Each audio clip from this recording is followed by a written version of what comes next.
Good evening, everyone, and welcome to tonight's live stream. We are live and we are doing a live session about level design.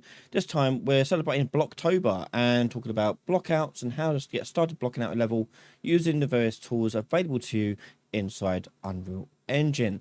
So we are live, so feel free to ask any questions you'd like into chat and we'll try and answer them as we go.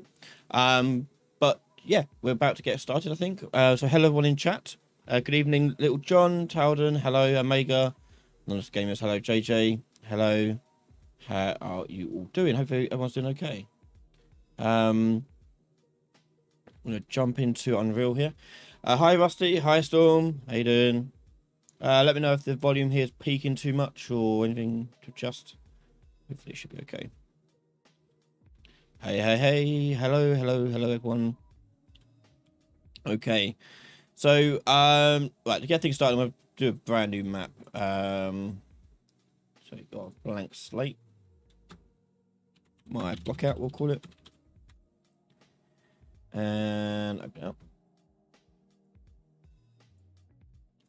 And we'll go to the environment light mixer. If you don't know about this thing, in the Windows, you've got an environment light mixer, which allows you to control all the environment lighting, but it also allows you to quickly add all the lighting things you need to get a scene together. You just hit all these buttons. There you go, done. Nice and easy.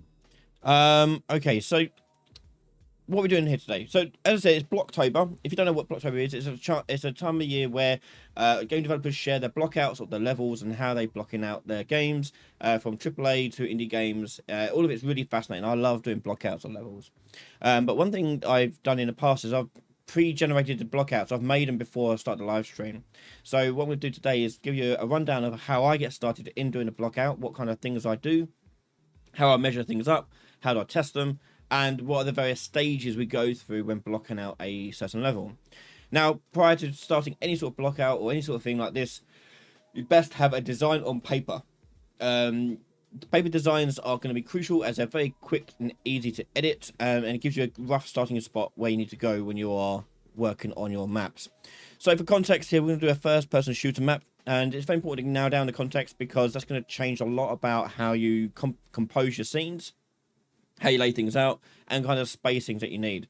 You design the maps based upon what your gameplay is. If your game is very fast-paced, action-based, you're probably going to need a lot of space. If it's more methodical and purposeful combat, then you're looking at a bit smaller spaces, sort of like Dark Souls, how you have them smaller spaces there. Now we're not going to do open world design here. We spoke about that last month. If you haven't checked it out, that'll be live, available for everyone next week. But it's available on Patreon now if you're a Patreon member. So we're going to look at a linear game for a first-person shooter, something like a Call of Duty or Destiny or Halo type map. We're going to just do something fairly simple, straightforward. Okay, so in here we're going to be talking a little bit about level design in terms of pacing as well. Oh, probably. As well as just the actual crux of actually building a blockout. So first of all, what is a blockout and why would you ever do a blockout? A blockout is a three-dimensional version of your sketch, basically. It allows you to size things up, approximate the sizings and spacings of things, play test an area, make sure it feels the right sort of pacing and feels the right amount of steps. So we pretty much play the whole game in blockout. And then you start in, and then it'd be the environment art team who come in and make it look pretty, and hide the blockiness of it. So that's what we're looking at doing today. So to get started off here, I'm going to bring in a first block. But before I begin, I'm going to change my snap. So this is what I usually do when I get started. So I'll change my snap here to from 10 to 100. And I'll change my scale here from 0.25 to 1. Reason being is that when I drag in a level prototyping cube, these are 1 meter cubes. So if they come in like this, I can easily snap them. And if I'm going to scale them, I'm making like a wall height of, like, say, 4. 1, 2, 3, 4. That'll be more easy to assess. And so what I'm normally doing at the start is I'm putting in what are going to be the basic collisions of our map. So it's the floors, walls, ceilings, various things like this. So let's start off with a simple lobby area where our game's going to start. I'm just going to block out the area. Let's make this the floor first of all. Like this. And we're going to bring that up.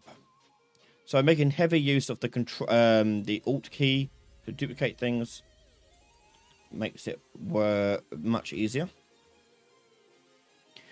And as for wall height, people often like and ah about what wall height should be good. Again, it depends on what type of game you are, what kind of perspective you have. So, for example, in the first-person game, this 4 meters is usually quite good. I wouldn't go any higher than that unless you're doing a particular type of room. But for first-person, quite good.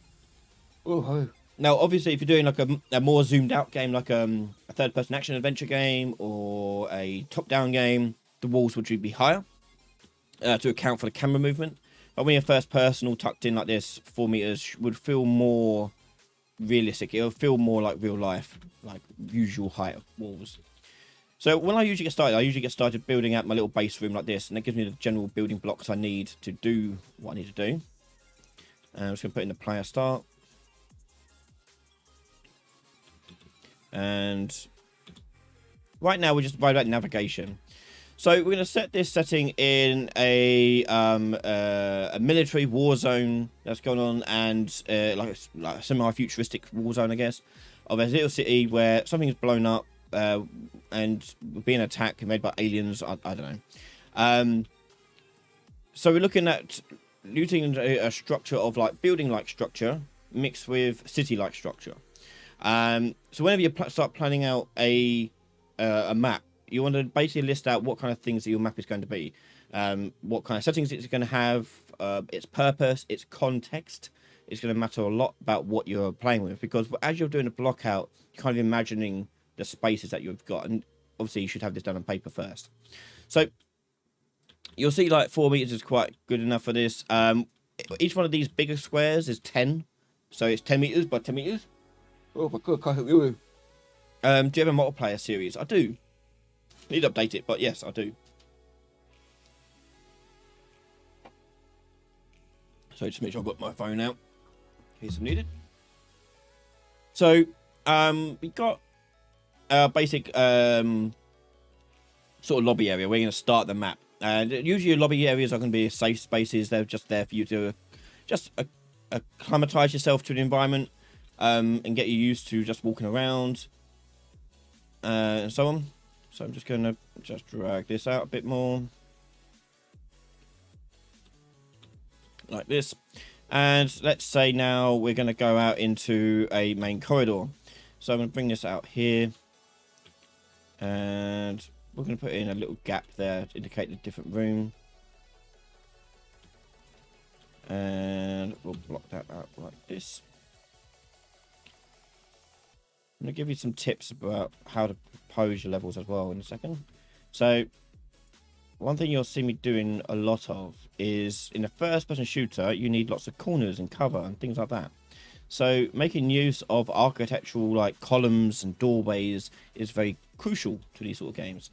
So, we'll make use of this by doing environments that... There we go. Make use of these sort of aspects. So we've got like doorways and so on. And whenever you come out into a doorway, let's say I want to go to the right here, you don't want it just to be flush up against the right like this, for example, or even like this. I mean, that's not too bad, but this is definitely not good. You want it sort of like this, because then it gives the player more stuff to think about. Like when they're coming from this point of view, they don't know what's on the left or to the right. There's stuff for them to consider. And it's usually stuff that you're going to find out in the thing. This is standard. Everything here is standard that comes with Unreal 5. No, nothing extra special here, Serge. This is just all found in a level prototype folder, and today I won't be using anything but what's in that level prototyping folder. Okay, so you'll find it just in here. Okay. Okay, so let's block out this little area here to the side.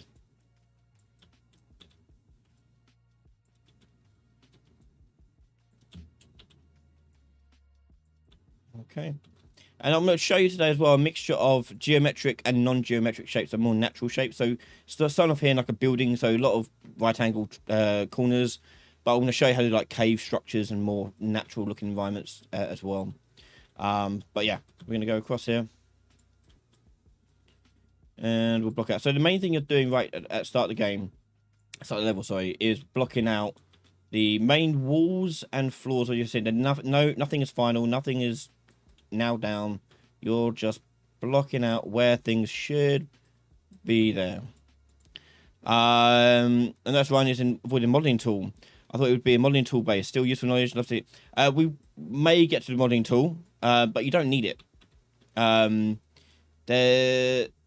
modeling tool is really useful for level prototyping and level blockouts, but you tend to focus more on too many details when you do modeling. The point of blockout is to be quick, to get the environment together.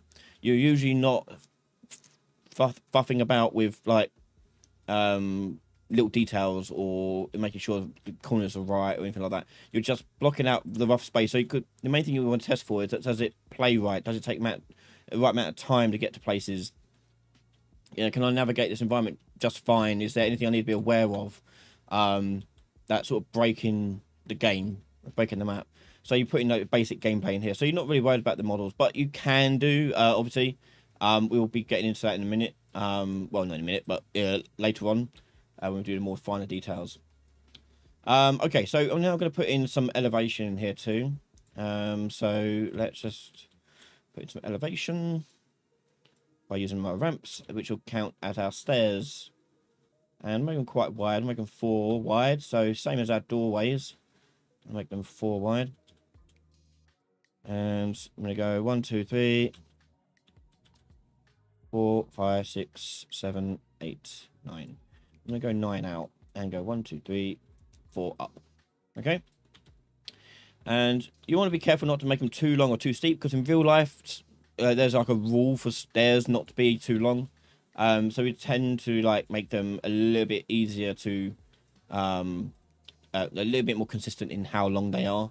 So if you stick to the consistency, you should be fine. So I'm going to do something like this, and I'll flip it around.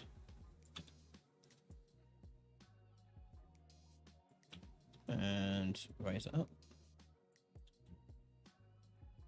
In fact, we'll make this a open stairwell, one where you can see down into the map as well. That makes it more interesting, doesn't it? So we'll do that.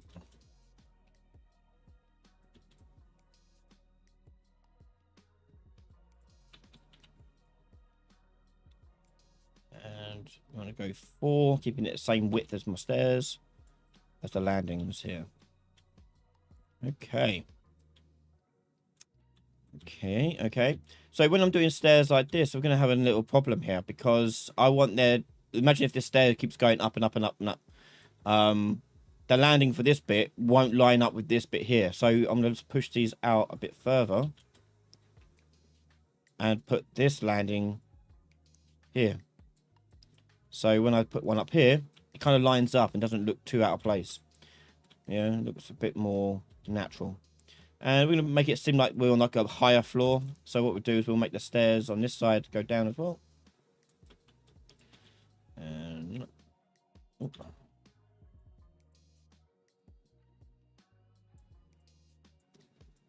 And I mentioned it tons of times before, but a good thing to start thinking about in your level designs is thinking about making the world feel larger than it actually is. And that's just by giving little hints of environment that exists beyond your game. And things like this, for example, are easy wins, easy ways to get this in there.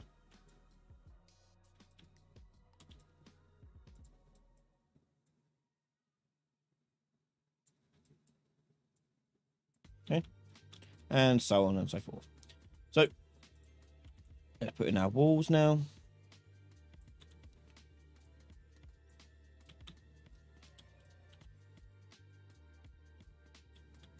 And the walls, floors, and ceilings are just phase 1 of your blockout. Your blockouts mostly can consist of this, but once you're happy with it, you can move on to the more fun, interesting things. So let's bring that down. And by the way, the reason why I didn't stretch that wall out down and just this one instead, and I duplicated it down instead, is because then I can group these together and then add more floors to it. So you'll see in a second when I do. Right.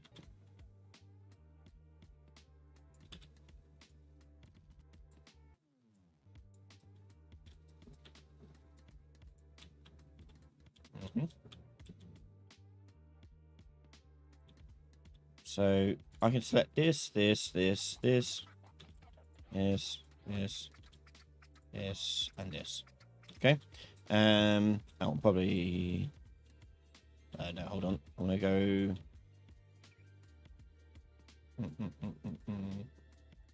Yeah, yes, I think so. So yeah, and if I can group that, Control G, I can then duplicate it down and make more floors. Very easily. Hold down Shift and the camera goes with you as you navigate around. Oh, I've gone too far.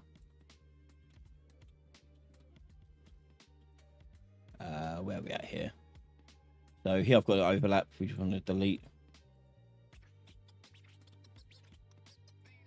Oh, yeah, that one.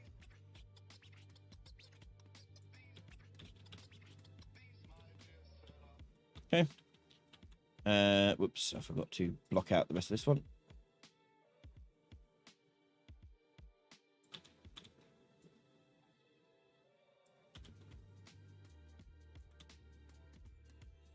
So even though we're opening it up at the bottom there to fulfill the rest of this map, we're not going to leave it open. We're going to block the player off so they can't just go down there. Yeah.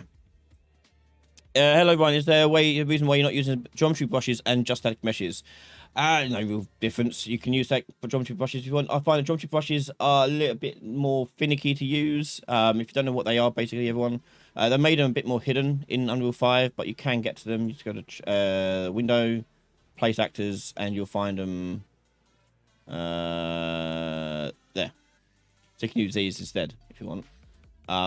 But so there's no real difference except for these ones. You can edit the meshes, but you'll find that with these, using static meshes is just as fine. It's one of those things, again, it comes back to that thing, why don't you just use modeling mode? Again, you can do, but you tend to find people just obsess over little details on these things, and like people obsessed with the Boolean mode on this, but the problem with the Boolean mode is that if you don't know how brushes work, the Boolean may not work for you, because the Boolean has to come after the model that you want to cut. So yeah, so it raises a few problems for some people, so just don't bother with it. But yeah, no reason with static meshes, because these are going to get replaced with static meshes anyway in the future, so no difference.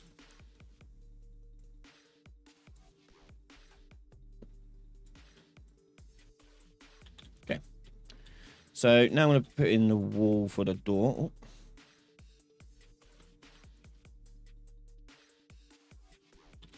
So that stairwell is flush with that, so I'm going to keep that flush, just bring that across like that. Okay. So let's just take a look at that in game. Make sure the sizes look okay. Thank you, Ahmet. Yeah, so Blockout is yeah, so level prototyping and blocking out. So it's very similar. One evolves from the other. So blocking out is usually your first point of call. It's where you block out for like navigation, pacing, just making sure sizings are correct and things like that. But you're very rarely doing it much more than that. Level prototyping is when you go a bit further and you start adding little mechanics like doors they have to open, enemies. You know, you start putting in things of that nature. But it's just the next step involved in this, and then you put in like meshes. It's just everything's just a phase. It's a different phase of the level's evolution. This is just a phase of it. Okay, so rather than carry on going, what I'm going to do is going to move on to the next bit. So the next bit is going to be the secondary pass. Well, I like to call it secondary pass. So secondary pass are things that you're going to worry about when it comes to collision. So these are things that are not walls necessarily, or floors, or ceilings. These things are in the world, but are collidable things. Things that are going to block the player's movement and navigation and affect navigation. These are important, and this is where you're usually going to find a lot of your freedom to mess about with it. So as I said, the idea behind this map is that we're going to make it a war-torn, alien invasion, something. I don't know. So this building that we're in is under attack or something. So we're going to put in some building stuff first, and then we're going to destroy it and break it all apart.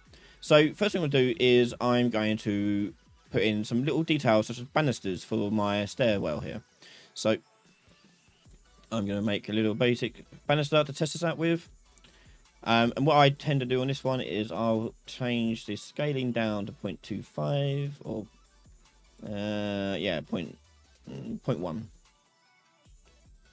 and you can get it down to just like one stick.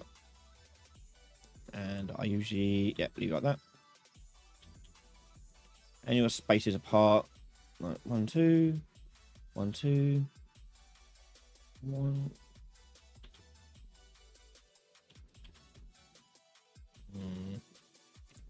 I'll probably put that one.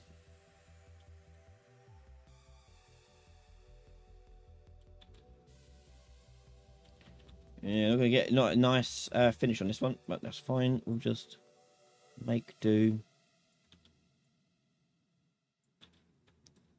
and work out what nice aesthetic wires we could use.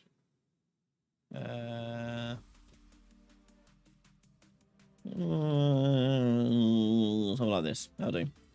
Okay, and then I'm gonna put in the bar that goes on the top. So that is going to be scaled down, just like that, and bring that across. So we're not worried about like particulars or anything like that. Oh, whoops! I forgot to rotate it first. There we go. No, I'll put the wrong bit.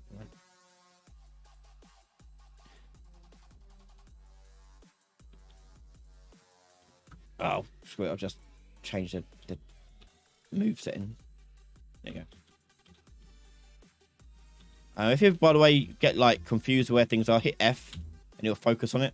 And you can also rotate around it. If you hold down the Alt, you can gimbal around the object that you're looking at, which can make life a little bit easier too. Yep, cool. And I'm happy with that, so I'm going to group these together. And up they go.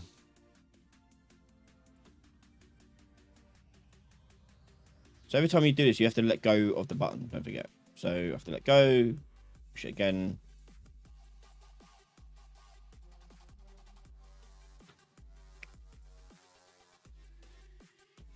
Okay. And as for the vertical stairs,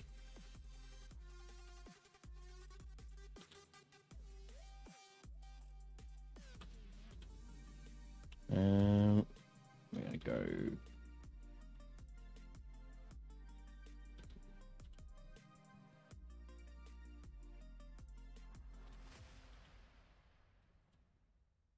stretch it out a bit. Oh.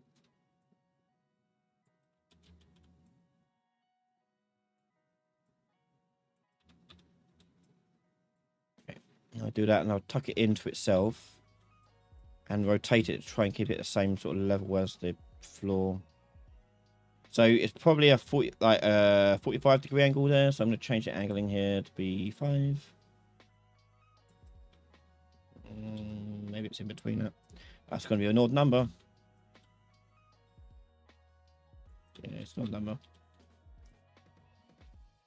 Damn. Let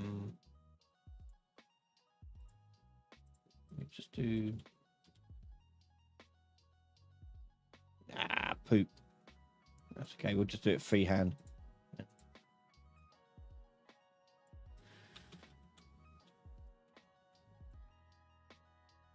Oh. 100. Make life a bit quicker.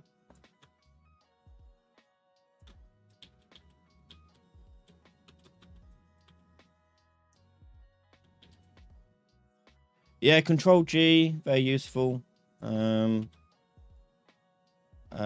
Shift G, I think, is undoing it. Snap back on.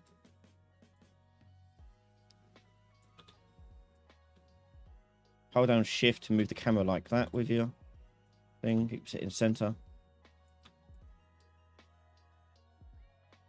So here I've got this problem where it's just going to overlap at the wrong bit.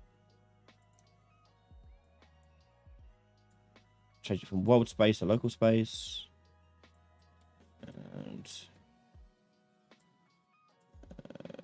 10.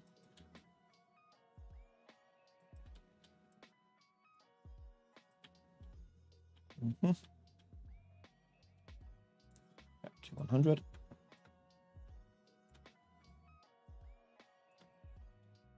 I don't have to do all of them, just do the ones that matter for my game. So in here, we're going to be doing in here. And we've got some nice little banisters going on. Very nice. So as I said, the secondary pass is things that are going to be causing collisions, but not necessarily affecting the game too much. They're not like walls, not as crucial as walls and floors, but they're still going to be there blocking collisions. So banisters are a good example of that. Another good example of that are the doorways and columns. So in a shooter game like this, we need to think about things like cover and what we're going to do. So let's say we set up our first encounter. We're going to go in here and we're coming to this space here. I'm going to turn this into a little demo encounter space. And we're going to put in a little stand-in for our character, for an enemy character, sorry. Going to the engine. No. Oh, let's just go into... I'm going to add the mannequin into it. Hold on 1 second. Add the project. Animation Alex, how usable is PCG currently as generic blanket filler on top of base level design mechanics? I know it was in the landscape only initially. Would it work in this instance on your current design? No. I would reserve PCG for filler stuff that is landscapey and or not even games. The problem with procedural generated content is that you lose the design part of it. You're letting the computer decide what the layout should be. Computers are dumb. They don't know what you want. They don't know what you're aiming for here. So it's very crucial to make sure you don't lose that element. And procedural content generation is something that you can put together, but you're going to lose that personal human touch. Hence why people don't like AI art. Do I put any lights in this at this stage? Nothing major. Just like mostly just feel like things to help me see what I'm doing. Not worried about lighting just yet. That'll come in like phase 3 or 4. At this stage, we're just putting in the collidable objects and pacing out the environment. So yeah, here we are. So let me go and bring this guy in. Meshes. And this will be our stand-in for our enemy. Okay. Enemy, bad guy 1. And let's say, okay, like this alien here is searching the corpse of another body over here, something like that. And we've got a lookout. And then over here. And they're going to be blocking the way into the staircase, okay? That's the concept behind this little scenario. So I want, when I come out this room, to see them and immediately go into cover. So I need something down this side of things to be a cover object. And that's when you start thinking about, okay, what kind of setting do I have for this environment? What can I do? What can I get away with? And it all depends on like if you're doing sci-fi, or Wild West, medieval, fantasy, whatever it may be. You got to start thinking, like, imagining, like what the hell you could put in that space. Okay, so we're gonna do in here some rubble. Okay, a bit of broken down rubble where your ceiling has caved in a little bit. We're just gonna bring in some rubble. Now, what I'm gonna do for the rubble is I'm going to have my snaps and rotation and movement snaps turned off. The reason why is because rubble, much like nature, is going to fall haphazardly. So we're just going to indicate that slightly with this rough little model of stuff. It's not meant to represent like anything in particular, it's just a bit of rubble. And be clearly demonstrated as cover, right? Something like that, yeah. So I'm going to check the height for this. Usually, cover you want to be the same height as your character, like this. Not the same height as your character, same height as like a meter tall, maybe. So, well, I could have a crouch in there and crouch behind it. Well, yeah, that's not too bad. Okay, and just to sell it a bit more, we'll highlight the rubble a bit more and force the player into the scene a bit more. I'm just going to rotate that out and bring that in.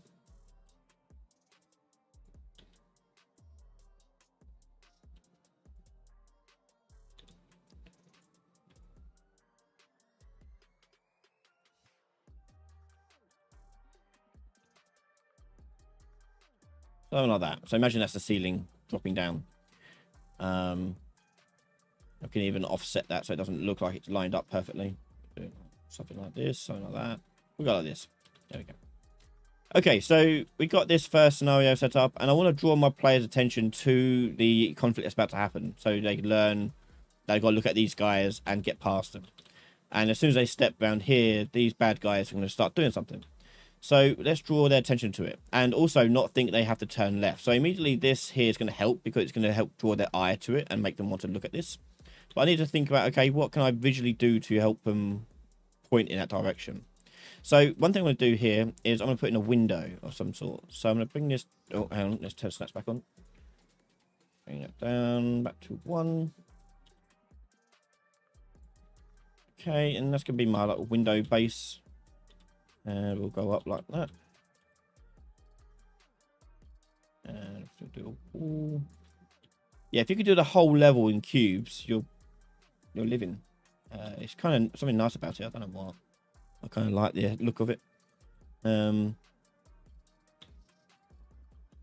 the more you focus on it just being cubes, the better, the more versatile you'll have it, because you don't have to spend time worrying about little details all the time. So here I'm going to put a window like this. But I'm going to offset the window so it draws the player's attention to that location more. Okay, so I'm trying to make that look as boring as possible. So the window there is sort of like drawing their eye to that bit there too. And I'll probably have something going on out the window to help sell that scene further. And it could be something parallax, it could be a cutscene, something like going on out there. But I'm using that window there to sort of draw my attention to where I want the player to go.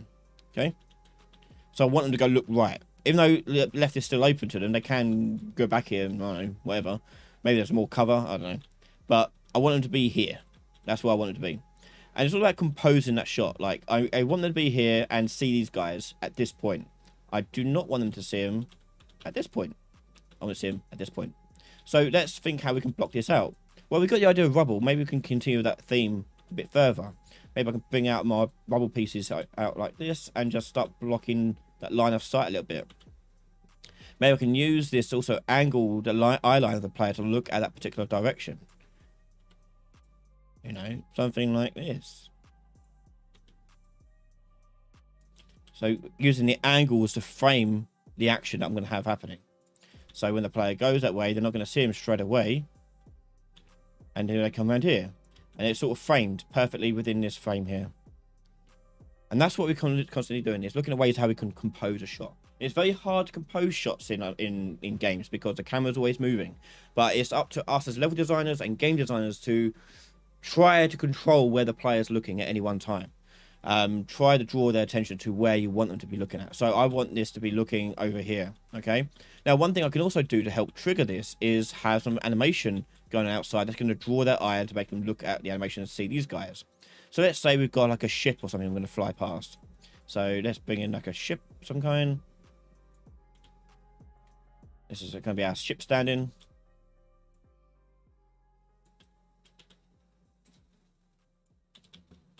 And it's just the things like this that you think, yes, this will help make the scene a bit better. So there's our ship.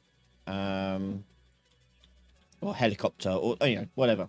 And I'm going to animate that going across when I get to this point here. So I'm going to draw my player's attention that way even more so. So let's go ahead and do that. I'm going to go to my level sequencer, add level sequence. And we can put this into our folder for our level. So level 1. And level 1 folder in here, we're going to put in 01 helicopter flyby. Whatever. And then I've got my, I'll put this here. I usually have this on the other monitor, so it makes it a bit easier, but for now we won't bother that. And we'll go down here. Okay, so this is our helicopter, so to speak. So I'm going to go into my track here, and I'm going to add it to a track. There we are. And the transforms, I'm going to go to my auto key transform, add the first key, and then I'm going to move it along here and put it at its end location. I'll make it go up a little bit, or no, I'll make it go down a bit actually, I think. So let's see what that speed is like there. So I went a bit faster, I think. Bring that down a bit. Yeah, Okay. Let's see what it looks like from the window point of view. So I'm going to position myself like here. Okay, so I need to go up a little bit more because I think that's a bit too much out of the way. Again, angling it, I think it might help here. Like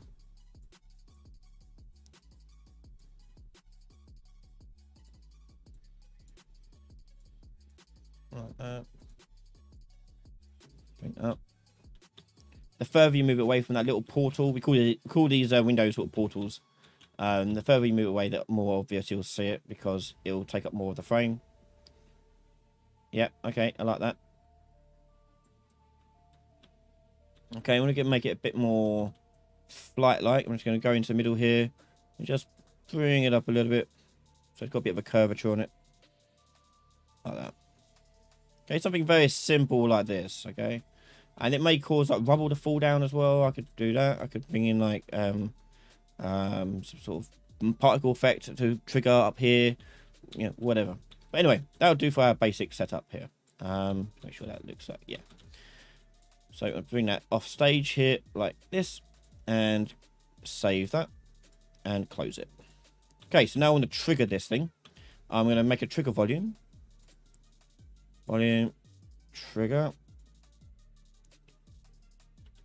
And I'll block up that space so they can't mess it. Yeah, that'll do, I think. Okay, and then I'm going to use the level blueprint to put padding this information. This is what the level blueprint is for. It's for setting up sequences like this, triggering events that are happening that are unique to the level. This is unique to the level. Now, it's not going to happen anywhere else in the game. It's just going to be here. So I'm going to go into my level blueprint, which you do from the top up here.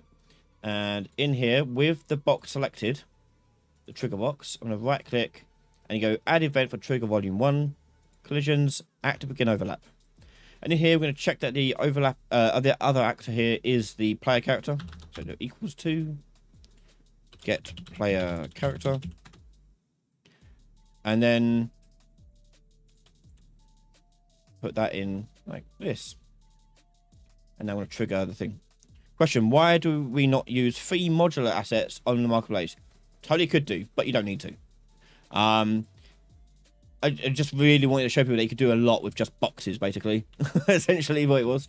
But you tell you, it doesn't matter like what you use because it's all going to be replaced eventually anyway. I feel like boxes are quite nice because they kind of helps you easier to like draw your lines in, draw your portals in, and make it a bit more modular. Which is what your map's going to be like eventually anyway. So yeah. So with that done, I'm going to click on my thing. I usually put these near the object that's going to trigger them. So I'll bring that over here.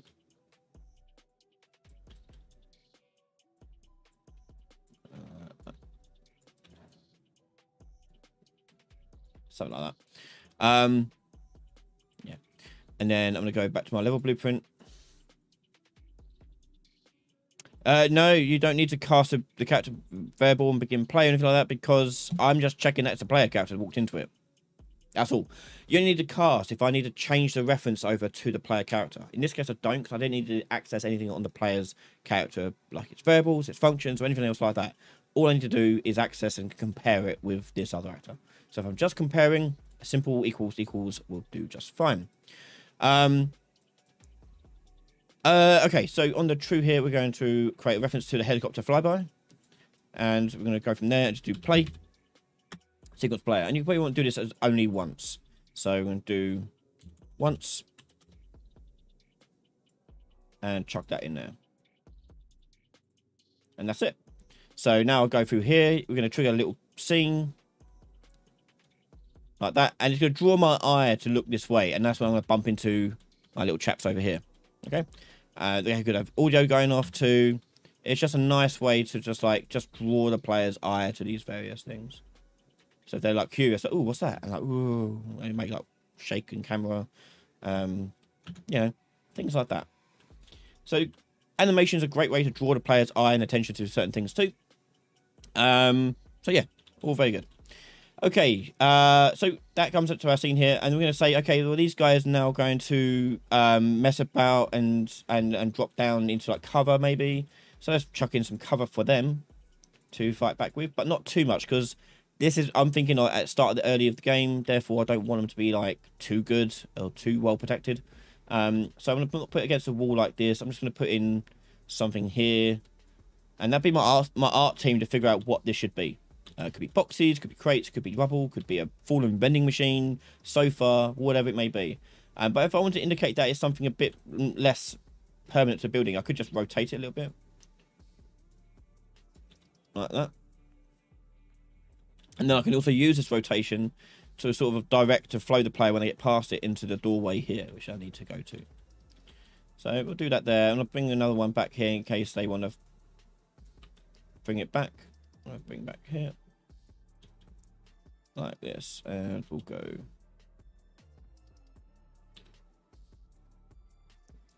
something akin to this sort of layout, yeah? Hi, Kieran. You should have said hi. I don't know what I was doing at the time, but you should have just said hi. Totally okay. If you ever see me in public, just feel free to say hi. I'm not going to bite. It's totally okay.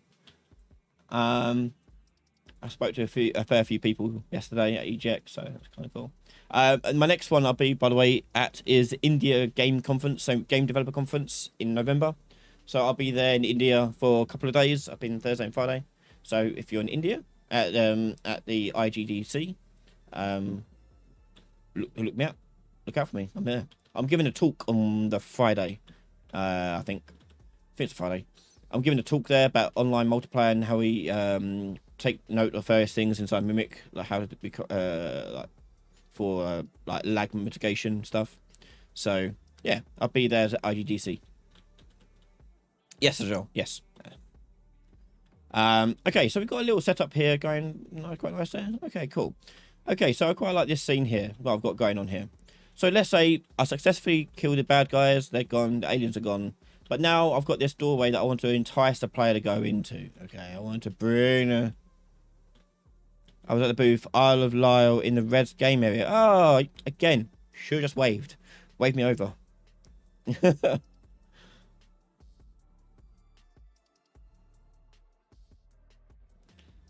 Yeah, please, Joel, just to keep an eye out. Okay, so yeah, we're gonna try and push our player now into this doorway. So there's various things we could do here. So let's take a look at one thing we could do, such as like blocking this environment off. So one big block off we could do, because again we've got this sort of combat scenario where the world is sort of like falling apart and things are broken and all that stuff. So let's say something's crashed and burned in here. Okay, something crashes into the building. So I'm going to bring in maybe a fighter jet. Maybe that's the helicopter we saw earlier. We're going to bring it in here and crash it in here. And so it's going to be a bit bigger because it's going to be a bit more closer. And we're going to crash it there.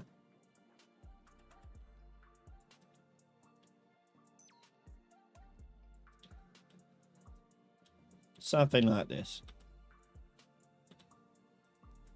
Boom. Yeah. Something like that. And I might angle it again, using the angles there to try and push the character to look at a certain way. I always describe it as like water. So think about the player as like water flowing down a river. You're trying to put in like banks and turns to try and like push them into the right places. Some sort of thing here. So let's say it's a crash helicopter. We could animate that going in, but I'm not going to just yet. We're just going to go into there. So yeah. We're going to go in here and we're going to play about with this scene here. So now we've got this problem where we've got, okay, we've got upstairs and downstairs. I want them to go up, for example. We're going to go up here. So that means I've got to stop them from going down. How the hell do I stop them from going down? Use your imagination. So you can either destroy the stairs, you can block the stairs, you can make this top stairs fall down, make it fire, gates, literally whatever you can think of, okay? So I want to make these stairs broken, okay, and dangerous. So if I go in here, I'm going to ungroup this, so Shift G, and I can set this one bit on its own, and I'm going to break this down. Now what I'm going to do now is I'm going to use the modeling mode to help show you how to do this. So I'm going to go into here, go to modeling mode.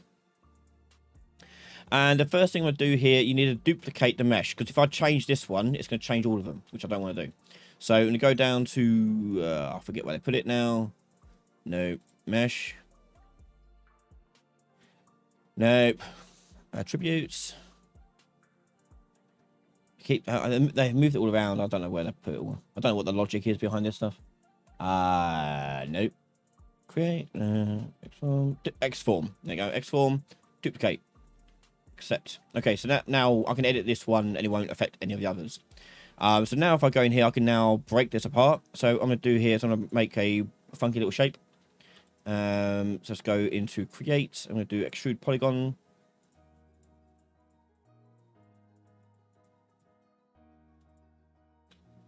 Did it not do it? Hang on. What's going on now? Extrude polygon. Set mesh. Oh, there you go. I don't know why it didn't do it over here. It doesn't matter. I turn snaps off. There we go. So I'm going to do like a wobbly line. So it's cracked. And extrude it up. Might be quite tall. So like this. And then I'm going to move this and intersect it with the other one.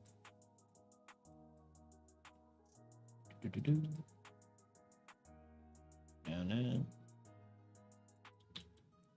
And I want it to be a bit wider, so I'm going to move that a little bit like this. Perfect. Okay. Okay, so what I'm going to do now is set the first object first, like the stairs. Then I set the second object. And then I go to deform. No, where was it? Mesh. No. Here, mesh cut. You can do a boolean as well, but mesh cut would be fine as well. We can do that. And then you can see a preview of how it's going to cut it. Yep, happy with that. Accept. And then I can now delete the bit in the middle. Like that. Or, if I wanted to, I can just move that bit down and cause like even more rubble downstairs if I wanted to. But I'm not fussed by this. We've got a bit of broken stairs now. Now, the benefit of doing this is that obviously we're going to have a basic destruction going on here. But I still have the problem. The player could just fall down this thing. So how do I stop the player from doing that? Well, in this case, this is where like the dreaded invisible wall makes more sense. If you want to stop the player from going down the stairs, an invisible wall just works fine if you have the context as to why they can't go down further. Yeah? And you just make it look deadly, make it look like they die. Or you can make a death box underneath here, so if they jump down, they're going to die straight away. Whatever you want to do, it's totally up to you. Invisible wall, death box, totally up to you how you do it. But essentially, you can make this bit impassable. But the context of it is that it looks like it's destroyed. You can't get past it, okay? And that's what you're worried about, is making sure that context is there. So we're blocking that. We've done the primary bits of the wall, window, floor, ceilings. Wait, no ceilings, but stairs. Then the secondary, where you put in things like that are going to be collidable, like little objects, like cover, for example, which are going to be key to this thing, and a crushed helicopter, and banisters, things like that to help decorate the scene and sell it as what it is. Now, there is a third one, which is tertiary objects. Now, in this one, in those cases, you don't need to worry about in the blockout stage, because tertiary objects are things that you can't collide with. They're just there for decoration and to help sell the scene a bit more. You don't need to worry about that in blockout stage, because that comes later when you start doing scatter art and things like this.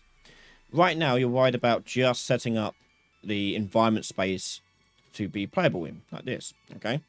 So don't fret about details. That's the thing you want to avoid doing, is fretting about details. But you want it to be quick and easy to adjust. So, for example, if I did want to make this window a little bit wider, for example, I could just bring it in and wider. Yeah, it's a lot quicker for me to do than to mess about with the models, mess about with faces or vertices. Yeah, the idea is to be quick, and so you can like playtest this properly and do some things that are cool in here. Okay. So yeah, we've got this situation set up. We've got a basic setup of where we go next, and that will go up to the next stairs, which we can then put in the next floor up. What else had snap turned on? And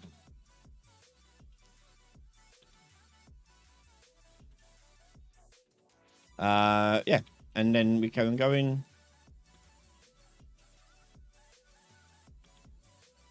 Maybe the helicopter's crashed through this floor as well, and you can't really, it's broken that floor down a bit.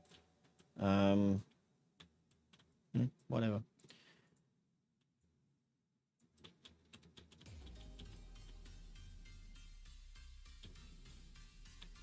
Okay, and one thing that can really be helpful to you as well is like in here, for example, we've got like a floor here, but we might make that the ceiling as well. We'll make this a ceiling, and then there's a gap in between, just so we've got this space set up.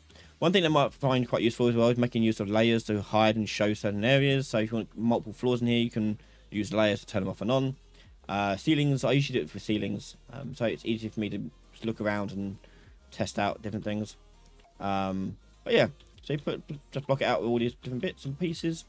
We've got this bit that's broken, so let's show that up there. Put that across here.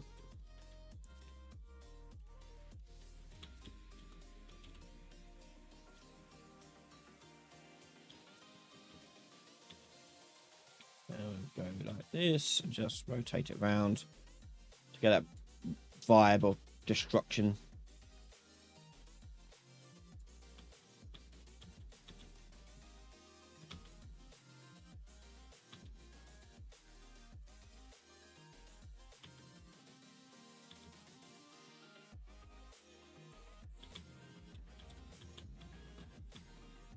Yeah.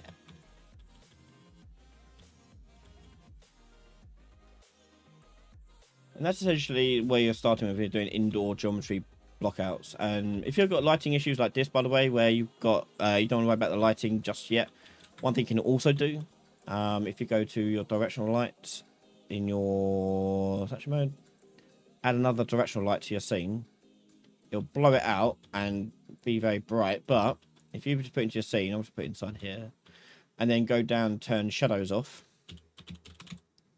And cut our shadows off and bring down its brightness to like 0.4. You get a good nice flat lighting if you want to get flat lighting in your scene a bit more. If you don't want to trust the exposure, auto exposure stuff kicking in. You fight those dudes, and we go up here and off we go. Now, I saw a question come up. I can't remember who it was. It was asking about color coding. Yeah, you can color code things, especially if you're want to communicate across to the team who's doing the artwork about various things. So if an object is destructible or is meant to be temporary, that would be a different color than others. So let's say like this box here would be a different color because it can be destroyed by the player or the enemy. In that case, I'd go into my materials and make another material here. I'm going to duplicate that one.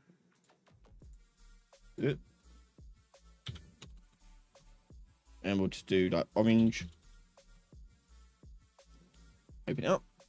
And I'll tint it over here to orange. I may make the subgrid layer more appealing. There we go. So now I can put that onto there. And whatever language you're using is up to you and your team of how you communicate that across. But it's just to let the environment team know that if I'm going to make that destructible, I don't want to put in something that's going to look permanent. So maybe it'd be like wooden boxes rather than a concrete slab. Likewise, for things that would be physics objects you may want to have in there, you can indicate what color the objects you want to do in that. Yeah. Okay, so very, very briefly, I'm going to show you what I do for natural environments. So that's like geometric environments, but for natural environments, let me make another level. My natural blockout. Open this up.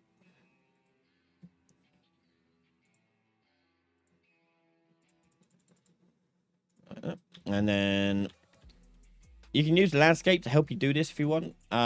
It's pretty useful as it allows you to do stuff quickly too. But it wouldn't be the only thing I'd rely on. So let's say I want to do like I don't know, a cave, I guess. I don't know. What would you like me to see? Or a forest? I don't know. What would you like to see? A forest, a cave, like, and I'll do it as linear, so not open world. I'll do it as linear. What would you like to see? What natural landscape do you want me to put together? A beach, tunnels, yeah. A beach is tricky. Could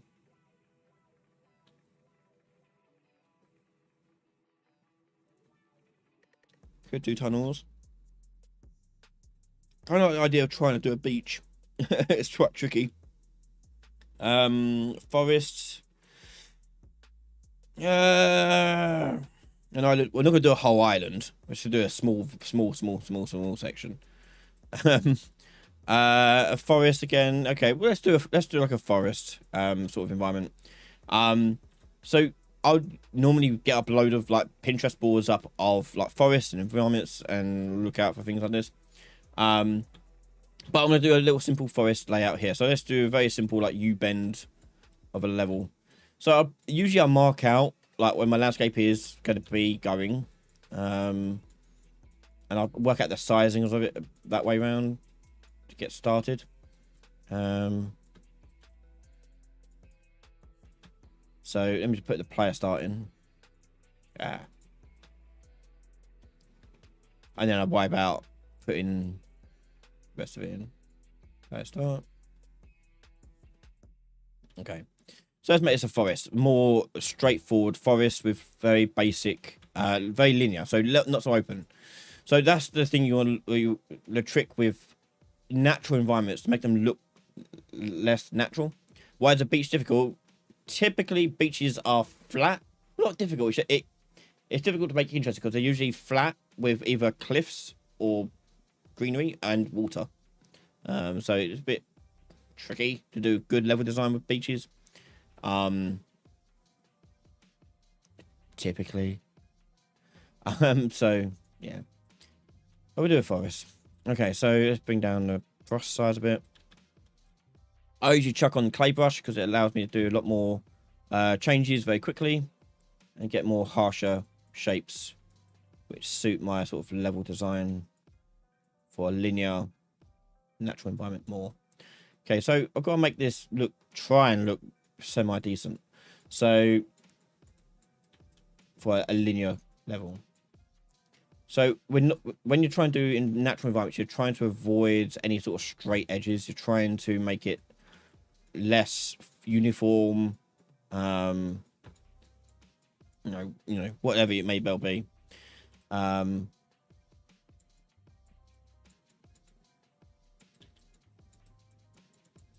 just bring that in there. But still, at this stage, I'm still like just marking out the edges, sort of like sketching out the edge of my map.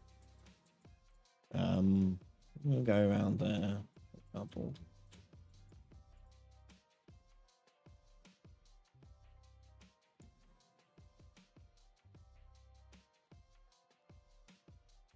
The main thing you want to avoid is flat floors. Very rarely do you get flat floors in a forest. At least in the video game forest, anyway. Use that to help you add dimensionality to your level.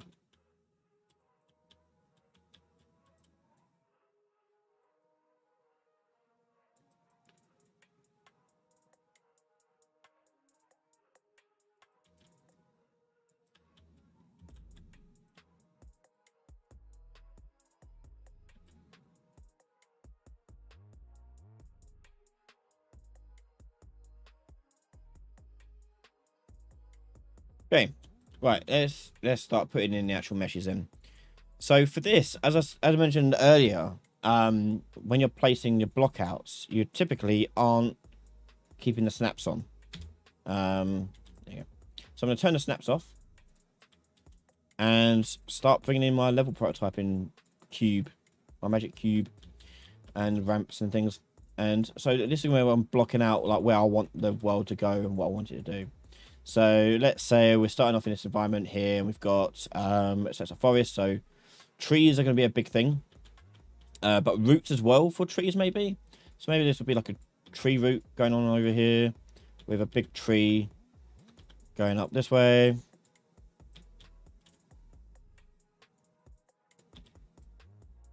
So it does involve a bit of the imagination.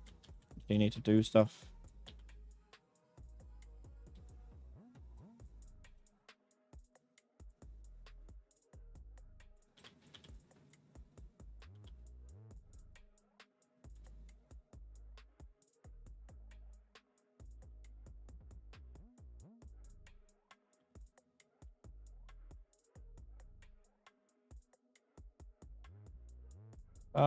We can do some fun things with nature. Like these odd little shapes that you get. Oh, that's really odd. Why is that over there? There you go. Okay. And maybe I want this bit to be like a one low path, one high path type situation. So in that case, we'll bring out my cube. And we'll just mark out the path where we want the player to be able to traverse. Because again, it's about communication. You want it to be clear to the environment artist, like, hey, this is a path upwards. Oh, I should really turn on local. There we go.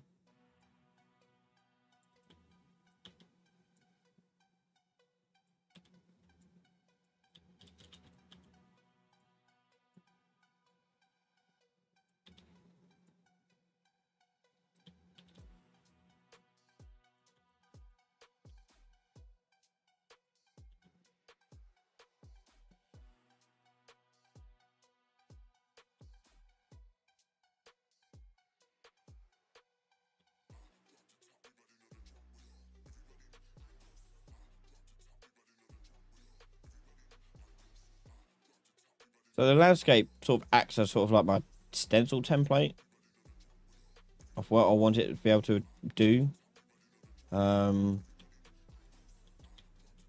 It by no means is the actual landscape I'm going to have, because again, you'll probably replace it with all static meshes anyway in your landscape.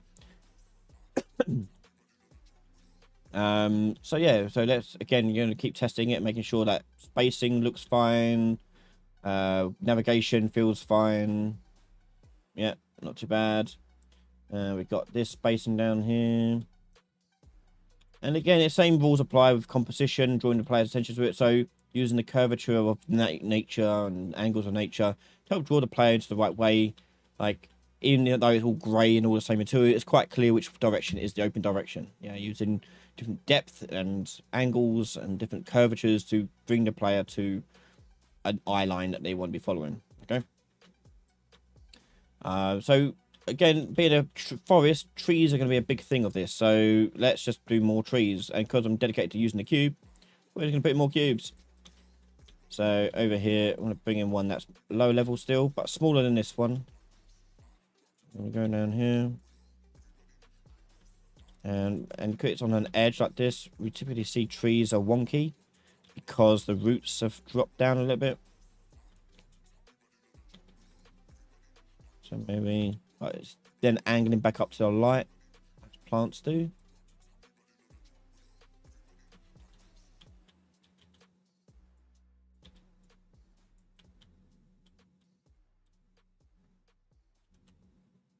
Yeah. And we've got some that are part of the scene but outside the playable space. These are going to be more plentiful because you probably don't want them to be blocking the environment too much that you're playing against or playing in. And it's also part of that, just the act of trying to hide the walls of your object of your world. So maybe this part won't be rock, maybe this part will be a tree. Yeah. Maybe this tree and another tree next to it is falling down. Or extra wonky. Probably falling down. Again, trying to change the size and the scales of things to make them less uniform. Not so stuck in their shapes. And don't forget to put in things that are important to your framing of your level. So maybe I want to draw the attention of the player to this little portal doorway here. So maybe I want to put in branches to indicate and frame my shot even nicer. So I'm going to bring down here. Like that. If it's important for your story, like your level's story and your level's design, put it in there. So in this case, this is going to be important for my framing of this environment. I need to have branches in this position. So therefore, my art team need to know I want a branch in this position. Otherwise, they can have some freedom, like artistic liberties with it. Right. Yeah. So now we've got this nice framing of our trees. Yeah. I'll actually make that a bit lower, I think.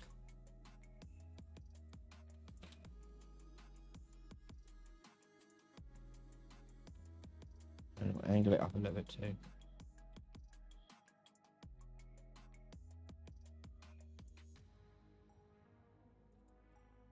Yeah, that's looking nicer. So it's got an extra framing going on there. That's not too bad. So think about the environment that you have and what you can use with it. As I said, the beach was quite difficult because the beach typically only have like water, sand, rocks, and cliff. You can definitely do it, but try to think about how you can use the space more effectively, and try to break up the environment more with their shapes that you'll be using. So here in this case, trees. Maybe I want to put one bleeding into the environment a little bit. I'm going to put down here. And the merge between what's passable and what's impassable kind of like mixed together. Not, but still clearly defined. Like you can't go places when you can't go to them.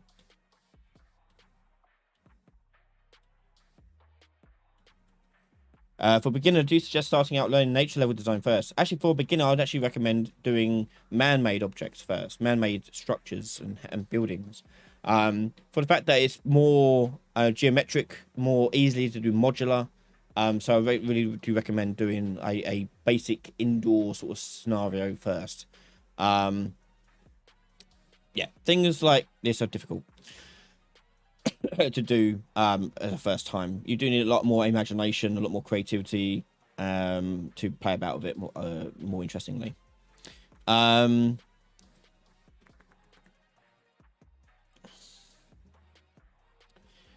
you also provide some tips on as to how one can use today's knowledge to build large geometric area, let's say like a small town or something, after this forest area is done? So this goes back to what I spoke about during the open world level design stream that we did last month.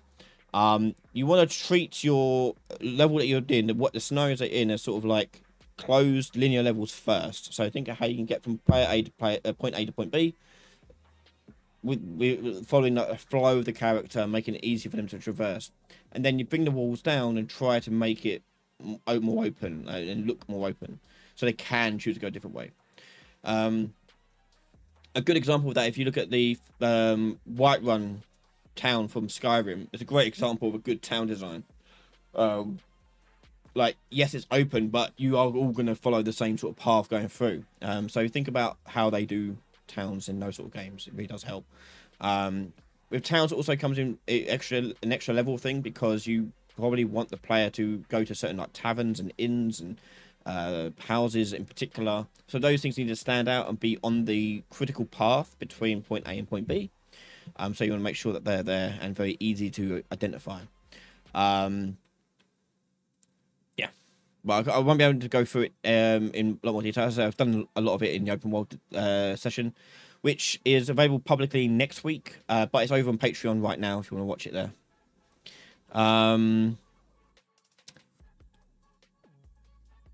How would you go about making round ramps like a Blockout for skating games with these specific shapes? I wouldn't do it with these. I'd do it with the modding mode, probably. Probably be the easiest thing to do. I mean, you could just take like a box, for example. We'll just scale it up like that, and then that cylinder.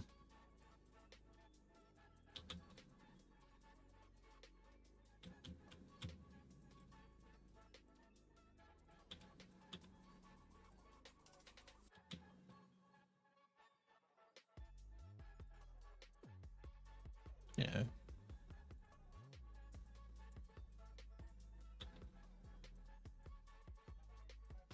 Something akin to this, and then accept. Probably putting more faces would have helped, but never mind. We'll do the bottom one, the top one, and you go Xform. You can not Xform, deform model. Yeah, because you can do a Boolean, for example, and cut it out like that. Or you can use the mesh cut like I used, but that's how you do like curved bits like that if you want to do curved bits. Use modeling mode for more unconventional shapes like that. Yeah. Bear in mind when you do modeling mode and start cutting things apart, you're going to have issues with collision if you're doing things with physics. Because as soon as you cut things out, it's going to change the collision profile to use complex collision. And physics objects don't use complex collision; they have to use simple. So if I want to make that physics related, it won't let me. I have to go in and edit its collision. In which case, I'd go into the actual mesh itself, right here. And like if you see, for example, if I go to show simple collision, you can see it's showing me the complex collision instead. Yeah, it's showing using complex as simple collision. Now in this case, we've got very low poly, so it's not too bad. But if you wanted to make this physics object and fly about, then you have to think, okay, well, this needs to be a box basically around it, like that, for the physics object. And then make that fall on the floor and roll around if you want. Or make it out of multiple shapes to accomplish the same result.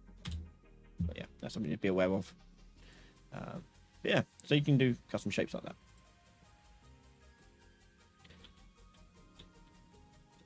But yeah, you start blocking out your environment like so, and you'll get there eventually. And say nature environments will be here. We'll be here all day. We can't do too much in 1 hour. But it's like it's Blocktober, and I love blockouts. I love seeing blockouts, and I love being able to do basic things with just a cube.